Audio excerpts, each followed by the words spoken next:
Hola. ¿Cómo estás, Isabel? Muy Bienvenida. bien, muchísimas gracias. Feliz de estar aquí en este espacio hablando de historia. No, y además hablando de qué tal el capítulo y la historia que nos traes hoy. Sí, porque se cumple un 19 de junio más, aquel de 1867, cuando son fusilados en el Cerro de las Campanas, 3 personajes muy importantes para la historia de México. Maximiliano de Habsburgo, Miguel Miramón y Tomás Mejía son fusilados tras perder la invasión francesa, la invasión del archiduque, el Segundo Imperio. Finalmente el ejército de Benito Juárez, todos los liberales, toda la república que realmente gana y se va a restablecer finalmente el 15 de julio de 1867, no sin antes pasar por las armas a Maximiliano. Pero este fusilamiento en el Cerro de las Campanas en Querétaro causó mucho eco en el mundo entero.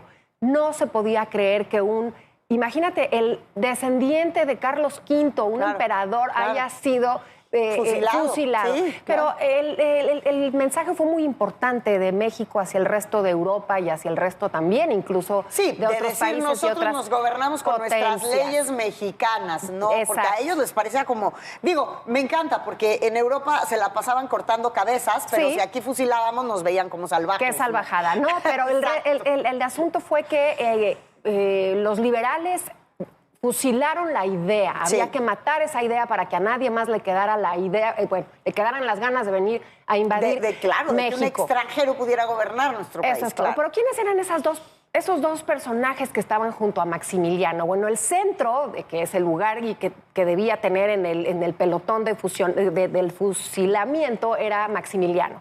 Y sin embargo, le cede a Miguel Miramón por considerar que habían sido muy buenos los servicios que dio. Miguel Miramón fue el 7º niño héroe. Él es un mexicano muy arraigado a México. Él tenía muchísimo sentido del patriotismo. Fue uno de los niños héroes, pero no es héroe porque no murió. Porque no murió, claro. Sino se lo llevan preso durante un año los estadounidenses. Nunca se va a recuperar de lo que sucede con la guerra de intervención norteamericana y entonces siempre va a pugnar por un México libre y creía justamente en que la religión era parte muy importante de todo esto. Bueno, después no está de acuerdo con la guerra de reforma, es del bando contrario, es conservador, acuérdate que está liberales y conservadores del siglo XIX, y finalmente cuando llega Maximiliano, él ofrece sus servicios y Maximiliano todavía le dice, no, vete 2 años más a Prusia a que aprendas cosas de militar, cuando era un militar consumado. Claro. Un grandísimo militar. Pero bueno, se va nada más para regresar y ofrecer ya al final del imperio sus servicios al emperador.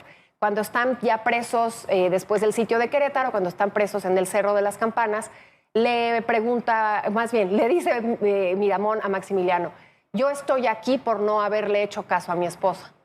Y contesta Maximiliano, y yo estoy aquí por haberle hecho caso a la mía. Recordemos que Carlota... Sí, claro, por En fin, supuesto. le dice, tú no te vas a ir a ningún lado porque eres emperador, aunque sea de 2 metros cuadrados. En fin, ¿quién es Tomás Mejía? Tomás Mejía es un otomí, se jactaba de ser un indio descendiente justamente de los aztecas.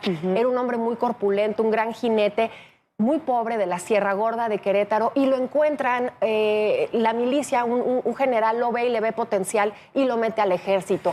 Acuérdate que en el siglo XIX tener una actividad como pertenecer al ejército te daba carrera, te daba vida, te daba la forma de sobrevivir. Y entonces Tomás empieza a hacer carrera ahí. También lucha al lado de Santana en la intervención norteamericana.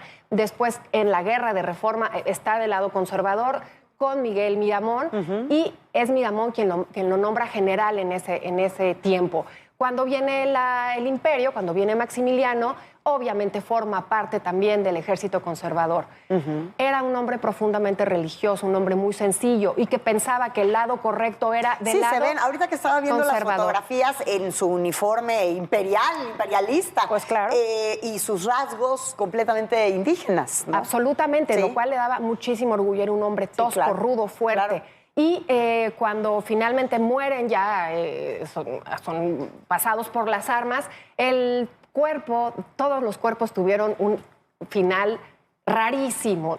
Los mexicanos, el tema de las reliquias y los cadáveres. El doctor que embalsamó el cadáver de Maximiliano cortó bigote, parte del cuerpo para darlo como reliquias, lo embalsama mal, tienen que volverlo a embalsamar, lo cuelgan para que se le salgan esos líquidos. No, es una cosa increíble. Lo mismo pasa con Miguel Miramón, Concha Miramón, su amantísima esposa, le saca el corazón, se lo queda durante mucho tiempo, el cuerpo lo entierra en San Fernando y años después lo saca porque ahí también llega el cuerpo de Benito Juárez. En fin, Miguel Miramón se queda, Tomás Mejía, su esposa, su viuda, es tan pobre, tiene un bebé recién nacido, que siente el cadáver de Tomás Mejía ¿En su durante casa? meses en su casa. Con un sombrero, imagínate, con un sombrero pidiendo que le ayudaran con los gastos del entierro.